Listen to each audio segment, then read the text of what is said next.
बिस्मिल्लाहिर्रहमानिर्रहीम। अस्सलाम वालेकुम नाज़रीन, आप यूट्यूब चैनल देख रहे हैं। मैं मोहम्मद मुसहसन नाज़रीन कराम, उम्मीद है कि आप सब खैरियत से होंगे। एक नए वीडियो के साथ मैं आपकी खिदमत में हाजिर हूँ। नाज़रीन, सैलाब ने और बारिशों के पानी ने पंजाब के अंदर, या मैं ये कह सकता हूँ कि जनूबी पंजाब के अंदर तबाही मचा के रख दी है। वो अलीम खान की सोसाइटी, पाक व्यू सोसाइटी, जिसके बारे में अलीम खान ये कहता रहा कि लोग आराम से अपने घरों के अंदर सो रहे हैं, किसी को कोई भी नकल मकानी नहीं करनी, तुम जाकर अपने अपने घरों के अंदर जाकर सो जाओ। और अलीम खान की वो पाक व्यू हाउसिंग सोसाइटी मुकम्मल तौर के ऊपर डूब चुकी है। इसकी जो तफसीलात है वो तो आपके सामने रखता ही रखता हूँ। जहां पर अलीम खान एक्सपोज हुआ है, यह रियासत एक्सपोज हुई है, मोहतरमा मरियम नवाज साहिबा एक्सपोज हुई है, शहबाज हुकूमत एक्सपोज हुई है। और इस वेला की जो एक अहम तरीन मामला होने वाला है वो मोहतरमा मरियम नवाज साहिबा का जापान का दौरा है, जो कि एस्टेब्लिशमेंट को पसंद नहीं आया। इससे मुतालिक अहम तरीन तफसीलात निकल कर आई है, वो आपके सामने रखता हूँ। इमरान खान साहब फिर से सच्चा साबित हुआ है। अलीम खान साहब की जो सोसाइटी थी, उससे मुतालिक खान साहब का जो पुराना बयान था वो काफी वायरल तब भी हुआ था और अब भी वो बयान वायरल हो रहा है। लेकिन आप ये देखिए कि सबसे पहले आप ये देखिए कि इमरान खान साहब का एक पैगाम है, आप थोड़ा सा इसको सुन लें, फिर इसके बाद हम तस्करा करते हैं। डिफरेंसेस आ गए। अलीम खान का यह है कि उन्होंने 300 एकड़ जमीन ले ली रावी के अंदर, वो लीगल करवाना चाहते थे, और रावी के बेड के ऊपर इलीगल है जमीन। प्लस उनके केसेस नैब में भी थे, उनके केसेस ये पेंडोरास पेपर में भी उनका नाम आ गया। तो वो मेरे ख्याल में मेरे से एक्सपेक्ट करते थे कि जब मैं, क्योंकि हम पावर में आए तो हम वही चीज़ें करें जो नवाज शरीफ और ये जरदारी करते आए हैं कि पावर में आके सारे गलत काम जायज़ करवा दें। तो डिफरेंसेस उधर से हुए हैं, और अब वो जिधर चले गए हैं क्लियरली ये है कि उनके लिए करप्शन कोई इशू नहीं है।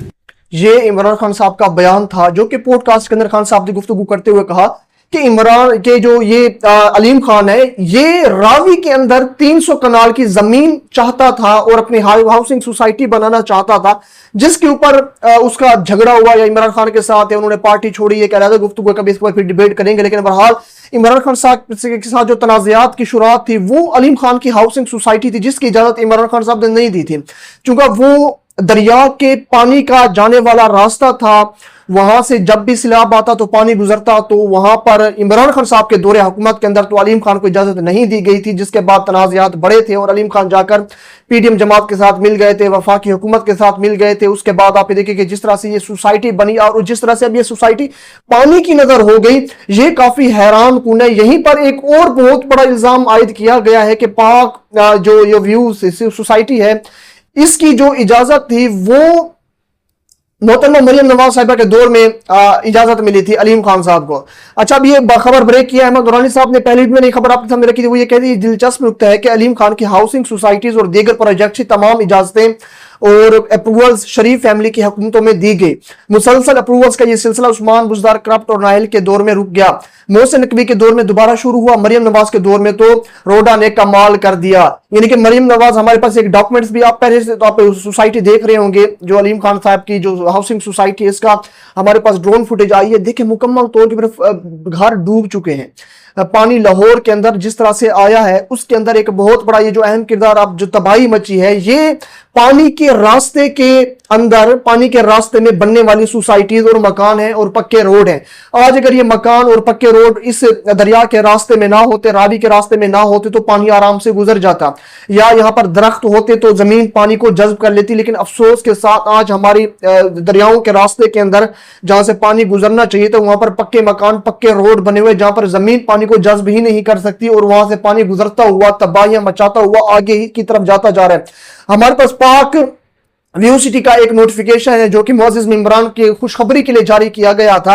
यहां पर पाक view city Multan road Lahore को, अच्छा, यहां पर एक मुबारकबाद पेश की जा रही थी और इंतजामियों की काविशों से park view housing scheme Lahore की Ravi urban development authority RUDA से मंजूर अप्रूवल हो चुकी है, और उसके बाद ये खुशखबरी दी गई। अच्छा, अब ये जो अप्रूवल बताई जा रही है, ये मोहतरमा मरियम नवाज साहिबा के दौर के अंदर अलीम खान साहब को ये इजाजत मिली थी। यानी कि इमरान खान आज भी सच्चा साबित हुआ। तुम लोग उसको जितना भी गलत कहो, पाकिस्तान की एस्टेब्लिशमेंट से मुखातिब होकर कहता हूं, वो अपने दौरे हुकूमत के अंदर ये कहता रहा कि मैं इसकी इजाजत नहीं दे सकता कि तुम रावी के रास्ते के अंदर सोसाइटी बनाओ। अच्छा, अब ये तो 300 कनाल की खान साहब बात कर रहे हैं, हमें जो इतलात मौसूल हो रही है कि 300 कनाल से मामला बढ़ते बढ़ते 800 कनाल तक, ये 8000 कनाल भी एक कुछ जराये में बताया रहा कि 8000 कनाल के ऊपर ये हाउसिंग सोसाइटी को बनाया गया अलीम खान साहब की। और इसके बाद जिस तरह से दरिया का पानी ने, वो कहते हैं कि नुसरत जवेद साहब की गुफ्तगू काफी वायरल हो रही है। नुसरत जवेद साहब जो गुफ्तगू करते हैं वो भी आड़े हाथों लेते हैं। वो कहते हैं कि दरिया جس طرح سے انسان کی اپنی یادداشت ہوتی ہے تو دریاؤں کی بھی، پانی کی بھی اسی طرح سے یادداشت ہوتی ہے، اور وہ دریا نے اپنے قبضہ واپس لے لیا ہے۔ وہ کہتے ہیں اگر آپ دریاؤں کے ہزاروں سال کی پرانی یادداشت کے ساتھ پنگا کریں گے پھر اس نے اپنا حساب تو لینا ہے۔ پاکستان کے قیام سے لے کر آج تک آنے والی ہر حکومت اس چیز کی ذمہ دار ہے، انہوں نے لوگوں کو گمراہ رکھا۔ یہ نصرت جاوید صاحب تنقید کرتے ہوئے ساری پارٹی کو رگڑ لگا دیتے ہیں، لیکن میں نصرت جاوید صاحب کو یہ کہتا ہوں کہ خدا کا خوف کریں، تھوڑا سا شرم کر لیں، سینئر صحافی ہیں۔ عمران خان کے دور حکومت کے اندر کیا علیم خان صاحب کو یہ ہاؤسنگ سوسائٹی بنانے کی اجازت دی گئی تھی جو کہ اب بنی ہے، جس طرح سے اب سیلاب کی نظر وہ پانی کی نظر ہوئی ہے، تو یہ کافی افسوسناک ہے۔ میں پاکستان کے آرمی چیف جنرل سید آصف صاحب کو بھی ایک پیغام دینا چاہتا ہوں کہ ناانصافی ایک بہت بڑا ظلم ہے جو کہ آپ لوگوں نے اس ملک کے اندر اس عوام کے ساتھ کیا، اس ملک کے سب سے بڑی سیاسی جماعت کے ساتھ کیا، اس ملک کے اندر رہنے والی عورتوں کے ساتھ کیا۔ اب یہ جو قدرتی آفات آ رہی ہیں آپ لوگوں کو سبق حاصل کرنا چاہیے، آپ لوگوں کو عبرت حاصل کرنا چاہیے کہ آپ لوگوں نے جس طرح کے فاشزم اس ملک کے اندر، اگر آپ یہ اسٹیبلشمنٹ یہ کہتے کہ ہم نے نہیں کیے، اگر آپ نے نہیں کیے تو آپ کی اس کرنٹ ریجیم کے اندر تو اس ریاست نے کیے ہیں نا، یہ تو کوئی ڈھوکی چھپی بات نہیں رہی کہ یہ ایک ہائیبریڈ نظام ہے۔ میں ہر لوگ ہمیشہ اسٹیبلشمنٹ کے اوپر تنقید کرتے ہیں، میں یہی کہنا چاہتا ہوں کہ اس وقت ہوش کے ناخن لینے چاہیے اس ملک کے اندر۔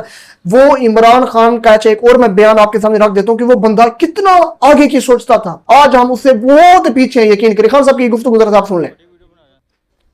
یہ جو سال ہمارا گزر رہا ہے اس میں ہمارا ملک کلائمیٹ چینج، موسم کی تبدیلی کی وجہ سے ہمیں بڑے منفی اس کے ابھی اثرات نظر آ رہے ہیں۔ پھر جو ہماری بارشیں ہیں وہ پہلے آ گئیں اور پھر وہ آئیں تو اسے فلڈنگ شروع ہو گئی، کئی علاقوں میں بڑی تباہی مچی ہے فلڈنگ کی وجہ سے۔ تو یہ موسم کی تبدیلی اور گرمی کی وجہ سے، یہ جو دنیا کے اندر گرمی بڑھتی جا رہی ہے اس کی وجہ سے یہ ہو رہا ہے۔ جو ہمارے گلیشیئرز ہیں، 3 جگہ ہمارے گلیشیئرز ٹوٹے اور اس کی وجہ سے فلڈ آیا، بلکہ کئی ہمارے پول بھی بہ گئے اوپر۔ تو یہ ساری موسم کی تبدیلی کی وجہ سے، اس لیے میں آج ساری قوم کو کہہ رہا ہوں کہ درخت لگانا ہماری آنے والی نسلوں کے لیے اتنا ضروری ہے۔ اگر ہمیں اپنے بچوں کی فکر ہے تو ہم سب کو اپنی ذمہ داری سمجھنی چاہیے کہ ہم سب کی ذمہ داری ہے کہ ملک میں ہم درخت لگائیں۔ ہماری جو 2 حکومتیں ہیں خیبر پختونخوا کے اندر اور پنجاب میں، ادھر انشاءاللہ اس سیزن میں 10 کروڑ درخت، دونوں 10 کروڑ پنجاب میں اور 10 خیبر پختونخوا میں لگا رہے ہیں۔ اور میں آپ سب کو بھی یہ بھی کہتا ہوں کہ آپ نے پوری طرح ہماری شجر کاری میں پوری طرح شرکت کرنی ہے۔